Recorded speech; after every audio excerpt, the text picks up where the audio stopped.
one time that you catch up with the questions that you have. We see people on TV and we wonder a lot about them. We bump into our celebrities and we think, if only I could get 1 minute with this person.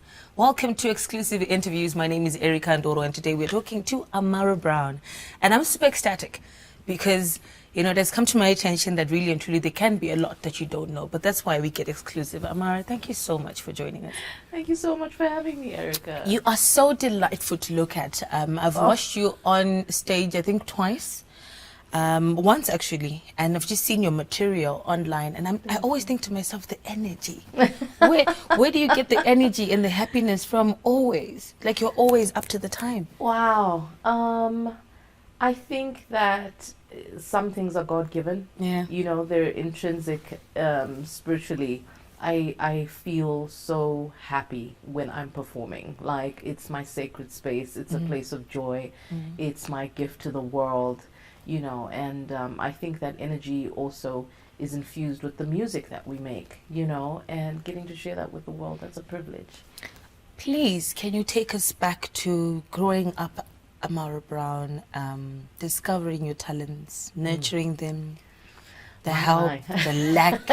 Like, we want to start maybe just after high school, because a lot of us are made from high school, early 20s. I started well before high school. I started as a toddler. When you say started, as in started singing? Yes. I was doing, like your little theater performances in creche. Like, I was in choirs as a girl. I was in adverts as a young girl as well.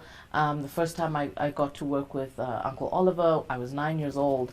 And I mean, that was well before teenagehood. When I knew I wanted to be a musician, like when I was sure, I got my first solo in choir. I was in the States at the time, and I got my first solo, and I was just so happy. I remember closing my eyes and singing that solo, and I got it. And I ran home, like I jumped off the bus, and I was like, Mommy! Like, I was so excited.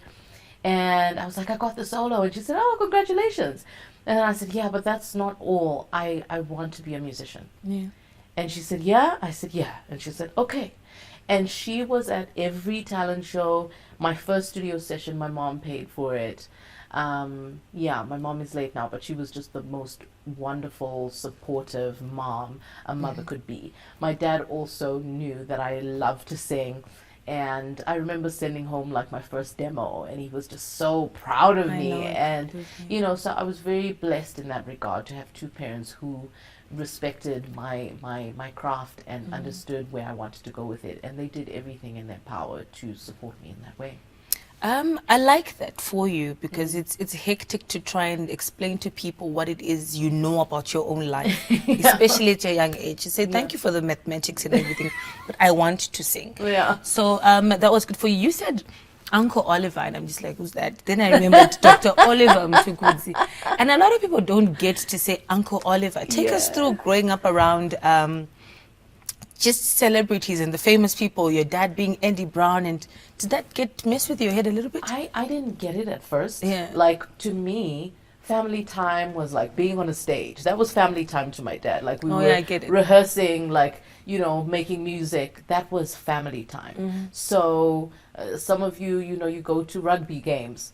We went to work. I get that. And I remember Chioniso playing the mbira. I must have been like 8 years old, and I was so fascinated by this thing, and I was like, please can you teach me, please can you teach me, please can you teach me. And at some point my dad said to Chi, if you don't listen to her, she's not going to stop nagging, so you better teach her. And she was like, okay. And she gave me she was my mbira teacher. I was 9 years old and they gifted me with my first mbira. So I didn't look at them like they were public figures per se. Like, I understood. And I think maybe like when you're in school and some people say, hey, she thinks she's special because she's Andy Brown's daughter. But like, it didn't occur to me in that way. It was what other people would view, in their own respect. Sekuru Tuku was just like, he was just so down to earth. Like, I just remember this like beanstalk of a man, and it not a beanstalk. No, he was so tall. Like, can you imagine me, like little 9-year-old? I've gone through auditions and everything, and then it happens to be that we're working with Uncle Oliver. I'm just like, oh, this is amazing. And he was just like he was like this gentle giant. Hello, my dear. You know, he was just always humble. And I remember just being so excited because we were having pizza on set. Like, I was a child. Do you understand what I'm saying? So what others may perceive as celebrity didn't really occur to me at that point in time, which was great because it kept me grounded. And as I grew up around these people, these are like my uncles and my aunties. And so it helped me humanize the experience and almost prepared me for my own fame and becoming who I've become. Today. You know, yeah, exactly. So it prepared me to just like stay human. Let me get personal if I am getting there. Your dad being Andy Brown and having all of this tutoring, for the lack of a better word, and teachings rather from such great icons. Yeah. Do you have days where you sit back and maybe you think, am I doing right by them? Or do they think this is right? Or would they have done this? Or would they have loved this sound? Do you? I was so blessed to experience those stamps of approval very early in my career. I remember I was perhaps like 19, 20-ish. I was 20. And I had written this song with somebody, and it was very classical, very different. You know, it's acoustic, piano, and voice. And I belted the hell out of this thing. And I remember sitting with my dad, and he was like, Ammara, I could never write a song like this. It's amazing. And I looked at him. It took me, like, it was so shocking in that moment to hear that, because I respected him as the genius that he was. But from an artistic perspective, I could understand what he was saying, because he knew his lane, and he knew the lane that I was running with. And he groomed me mentally as well. I remember this very particular conversation, and he said to me, Ammara, when you come out as an artist in this country, you are going to give everyone a run for their money. And you did. And I still are. and I did. You know, so part of that was instilling that confidence in me from a very young age. And so I know from a sincere place that they love and support everything I do. Even when they passed away, I was so young. I was 22 at the time. And I remember, you know, I just become a mom, and I turned 23, and my mom passed away. And then my dad passed away 2 months later. And it was like my whole world just didn't make sense. But I remember thinking to myself, I could either fall apart, or I can honor everything that they have invested in me and keep going. So, yeah. Do you know what? I've always known that I know two of the hardest things to do in life: to mind your own business and to know who you are. So it's okay to cry, because you definitely know who you are. It is exclusive interviews. Please do not go anywhere. We will be right back.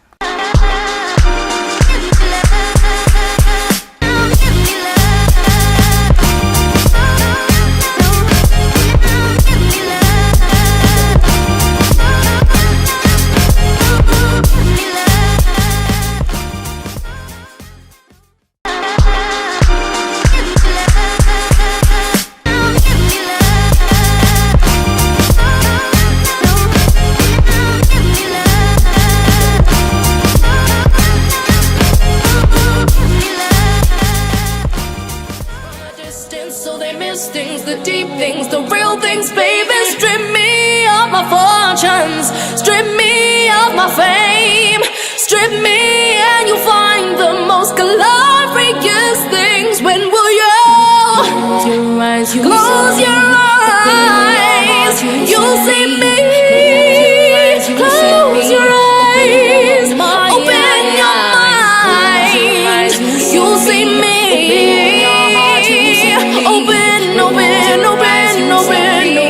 Open your heart. From standing and rocking the stages at the FIFA World Cup, to performing in front of heads of states, to wooing us on our playlists, to making sure that we've got a lot to keep up with on social media, and We've got her in the house. Her name is Ammara Brown. Talking to her. Ammara, we stopped at a very emotional part, and I pick up from there because I want to ask you, how is it like to be Ammara Brown and to also be human? I feel like from the little that I know of you from the internet, you know how internet, every day there's something being said about someone. And I often wondered with your stories that we would see, they just needed to let you be human. And because some of the stories I'm like, yeah, but that's what anyone else would do. So what did she do wrong? And picking up from that emotional point, like I said, do you feel you have the space to be human as a celebrity, that you, as an icon that you, I don't even think you cross celebrity, you get to icon. Do we give you the space? Yes and no. I think in the beginning, when people really didn't know who I was and I was still trying to figure out my sound, I tried to share my experiences, probably my most challenging experiences, especially around death, and my principles around family. And I've tried to find the balance along the way, because I'm also a very private person, right? That being said, part of the difficulty of being an icon is, or even a celebrity, is that people don't humanize the being, right? And I've tried to show enough of myself to the core fans, right? So there's spectators. I like to separate the people who know of me, or so there's different kinds of fans. There's like core Martians, and they will pay attention to every single detail. And I try to hone in my focus on them and engaging with them so that they still feel like they're close to me. They understand enough of what's going on with me, and they will always support me. I've always said I never wanted to have like 100 million random fans. I'd rather have 10 million. Do you understand what I'm saying? Who sincerely relate to me as an artist and as a person. And it's been quite the journey, but I think along the way, being vulnerable with my fans, even in terms of the content that I write, the music that I make. Tichi Chema, for instance, was one of those songs no one expected to come from me. But I was growing as an artist and as a person. And so sharing that opened that visual, like, oh my gosh, there's something more than all that excitement and all that dancing. There's like a deeper level to this person, right? And certainly with this album, the upcoming album Flaming Lily, I've gone all the way in terms of feeling very free as an African woman, an international artist, and not feeling bound by what people's expectations may be. And I'm just feeling very liberated. So we'll see how it goes. Let's talk about social media whilst we're still here. You've got the Amartians. Yeah. And you can almost pick it up in the comment sections. Okay, this one is thing. You know, they're lining up for the fight. What is it like for you when you're holding your phone? Sometimes I'm sure you're reading these stories and you're wondering, that's not true, or maybe they do make you laugh with the things that they make up, make you angry. Do you ever feel like you should comment? Look, on my own page, I have been known to respond from time to time. Yeah, it's my page. You're not going to come here and say anything. But, you know, I think sometimes I'll hear it from, you know, my team, like, this is what's going on, because I don't really get wind of it a lot of the time.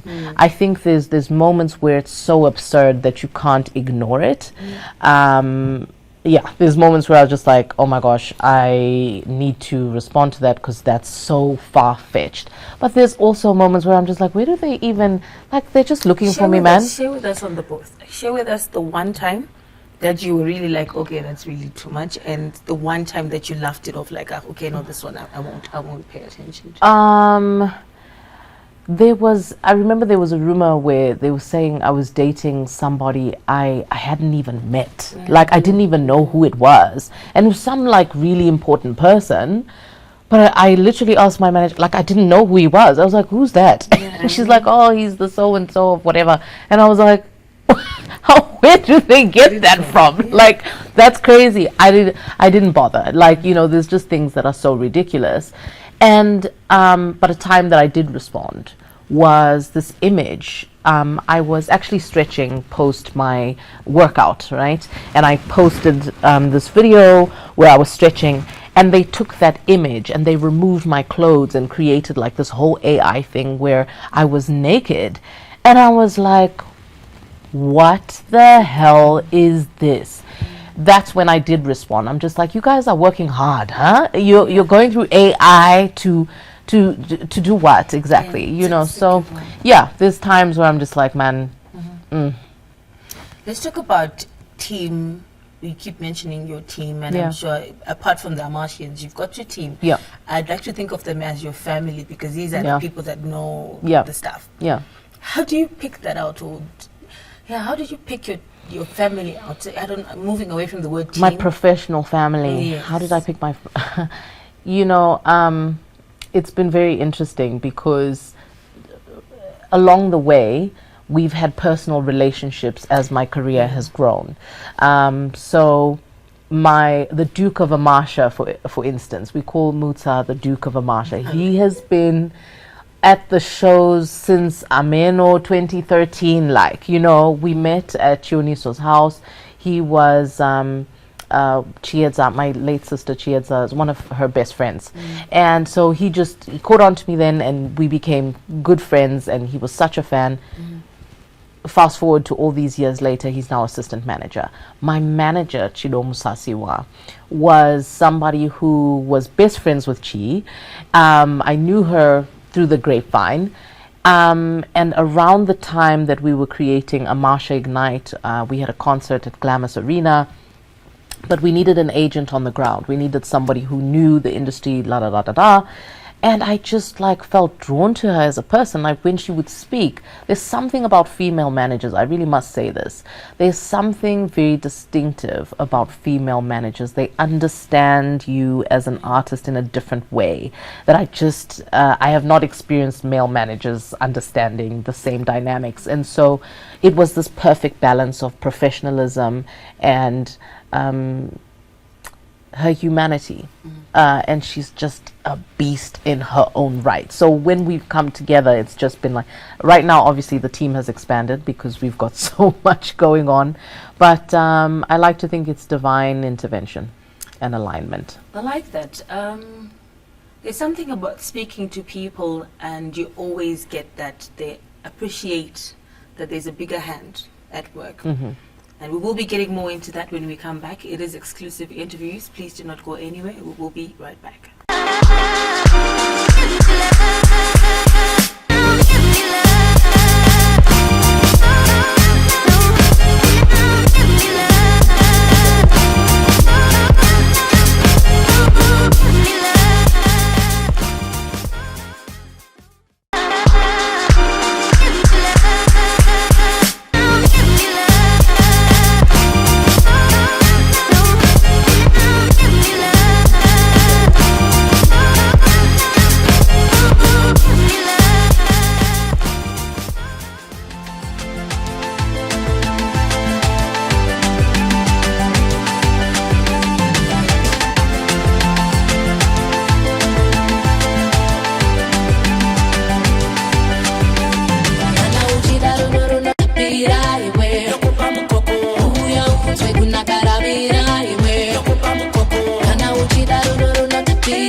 A man that knows something knows that he knows nothing at all. That's what Erykah Badu said in one of my favorite songs from her.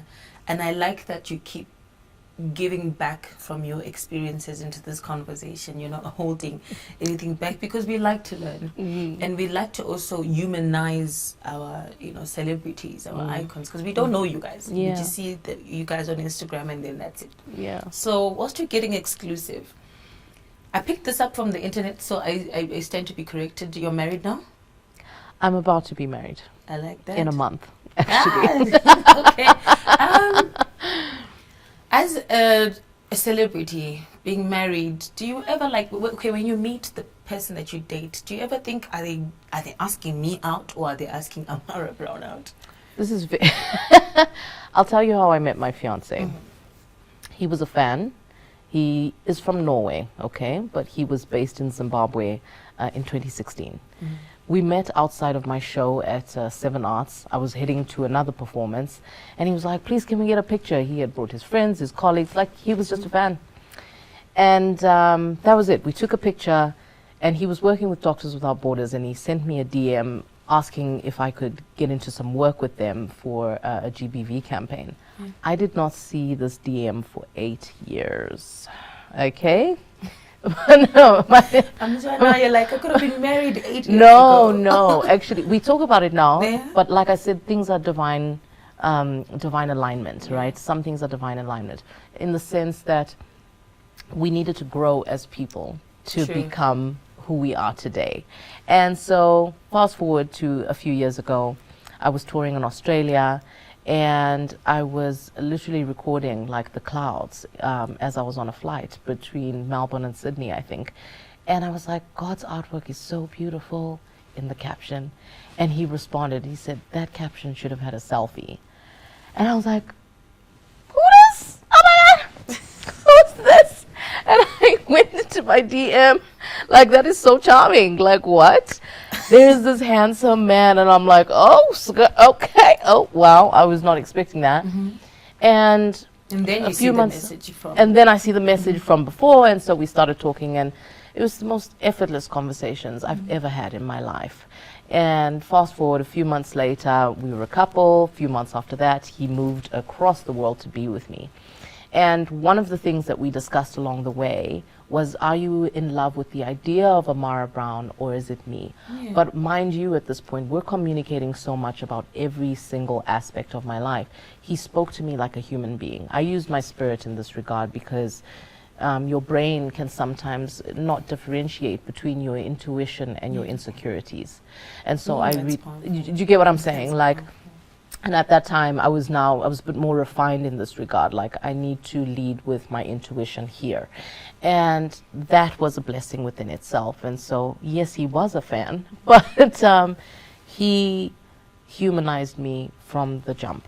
And till today, he loves what I do, he respects what I do, he supports what I do. Even now, I've been working for weeks. He's home with the baby, you know what I'm saying, and being that dad, you know. And I couldn't be with somebody who wasn't in his authentic self. You lost me, or you got me at your brain does not know Sometimes the difference. decipher between your intuition and your insecurity. Do you know how powerful that statement is? Yeah. Let's move to acting. Did that come as something you were trying out? Okay, if I think if we look at you, when we look at you, it's something that it's a yes for me. I would suggest you as an actor because I think you perform so well. Thank so you. is that something you were thinking about for a long while, or did you just try it out? My first job in this industry, my first paying job, was the advert with Tuku. So technically, the concept of performing on camera was already something that was cooking. And even being on stage, it wasn't just choir, it was musical theater, you know, whether it was Alice in Wonderland. I'd have 3 different roles in Alice in Wonderland. So from a young age, the entire creative sector was something that just gave me life. And so by the time I was now, I remember the director for Mzitara Baba was like, I saw you in Kure Kure in the music video. And I was like, that is an actress, I have to work with her. And that is how I got involved in that TV show. And obviously we had a wonderful run along the years, but it's the storytelling. It's the stripping down of the walls, right? And getting to the emotion of somebody, like, without even asking for permission. If you turn on your TV or you turn on your radio, I'm gonna get to you. Yeah, I get that. I'm gonna get to you. And so that's how that unfolded. That's the art. That's the art right there. Yeah. To be able to get, you know, I think only artists get that. That Yeah. you can actually get through to people from radio and all of that. Recently, I think I saw a post. I must have been on X, Twitter. Oh. And it was something, you know how they are, the Twitter people. I call them the Twitter people because they live there. I call it the And sewer of social media. which very much is. There's so much time there. Sewer. And they were speaking on how quiet you've been, and now that you've gotten all this detail, you get it. Yeah. Baby, falling in love. I'd give you a lot of time to falling in love. New album. You do have a new album that you're releasing in September. Yeah. Please fill us in on all of that. Oh, And my Flame goodness. Lily. So the album is called Flaming Lily. Because sometimes when I've toured, I've gone to places that like people are just like, you're Zimbabwean? They're actually shocked that I'm Zimbabwean. They think I'm Kenyan or Nigerian. And I'm so shocked at that. But at the same time, I also understand my music was bigger than my brand. It reached places that I didn't anticipate. So this album is very much a testament to being a very proud Zimbabwean artist, being a very proud African woman, experiencing my growth as a creative, as a woman, my sensuality, my sexuality, my heartbreak. It's a very authentic pop international album. It is not built to be suppressed in one particular box. The genre is cut right across. I've got Gemma featuring on the album. I've got Nutty O. I've got Freeman. I've got the most wonderful producers. I also had a producer and co-writer, Grammy Award-winning Brian Soko, has worked with me right through this album, and I've just been so blessed in this regard, so I cannot wait to unpack it. We're shooting the music video for Handizi Ndega this week, which has like a fusion of the Shungu Mbira in there. I like the flavor in your voice because you're like you can feel it. Yeah, you know, I'm so coming through. excited. Yeah. I am so excited. I wrote a song called Eternity for my fiance, and that is Eternity is featuring Freeman. We are shooting the music video on my wedding day, so that's going to be... Do you what? Yeah. How are you going to choreograph all of that? Like, Don't worry. turn this way, this is for the music video, but oh yeah, by the way, we No.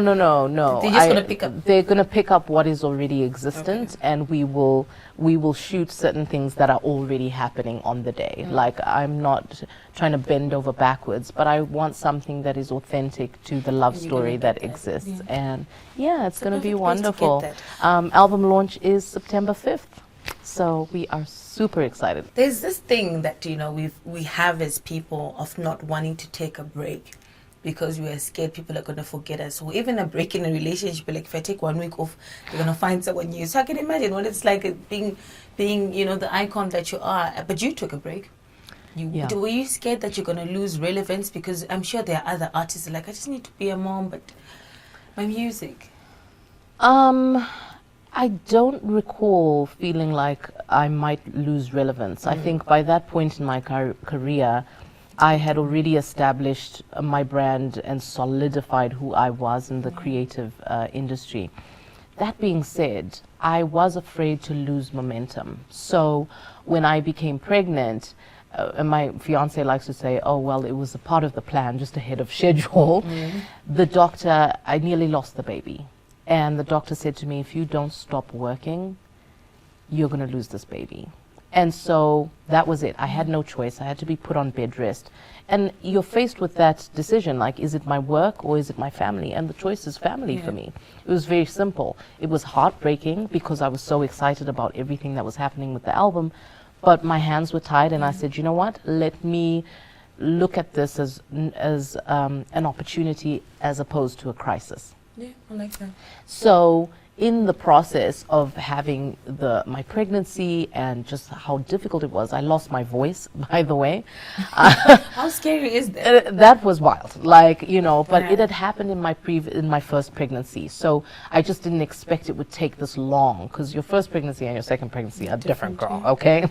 I didn't expect it would take me a year to get to this place where I am now, like getting my body back. I had a C-section this time around. It was so different to the natural labor that I had the first time around. Things were just very challenging in their own way, but again, I've looked at it as an opportunity to rediscover who I am and how I'm supposed to go forward in this way. And so my femininity does not have to be compromised in order to be the beast in the industry.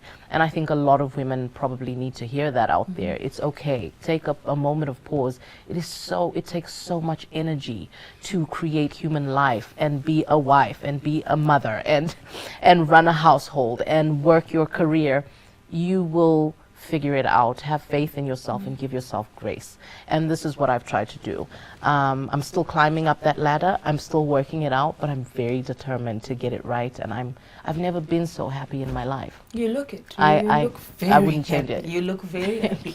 And we like that for you. I would have asked what you would say to Ammara Brown, the younger one, but I think we know now because she would be very proud of you now. Yeah. I want to ask, maybe given another stretch, your daughter when she's 25, what do you hope to say to her about life, about the things that you've experienced, about the Ammara she will know then? Yeah, let's pick your daughter. You know, I was literally saying last night, I hope God gives me enough time to meet my grandchildren. But if I do not, I want her to master herself. There is something God-given that each person has. We are distinctive in our own right, and we are brilliant in our own right. And I want her to own all the variables of who she is and honor those gifts and propel them and share them with the world in the best way that she knows how. That's what I want for her. She should be happy. That is the ultimate success, is being happy. And you can't be happy if you're not your authentic self. I like that. That's my hope for her. Like I said earlier on, two of the things that I've picked up in life is two of the hardest things to do is to mind your own business and to know who you are. Those things are really hard. We joke about it, but it's hard. Thank you for highlighting that. Yeah. And thank you for joining us on exclusive interviews. Thank you for having me. We really did take a lot home. Trust me, we did. I did. God bless you. I do hope that it's the same for you. I do hope that you did pick up a couple of nuggets and do have a couple of things to take home. We now exclusively know Ammara Brown. Until next time, my name is Ndoro. Please have a good one.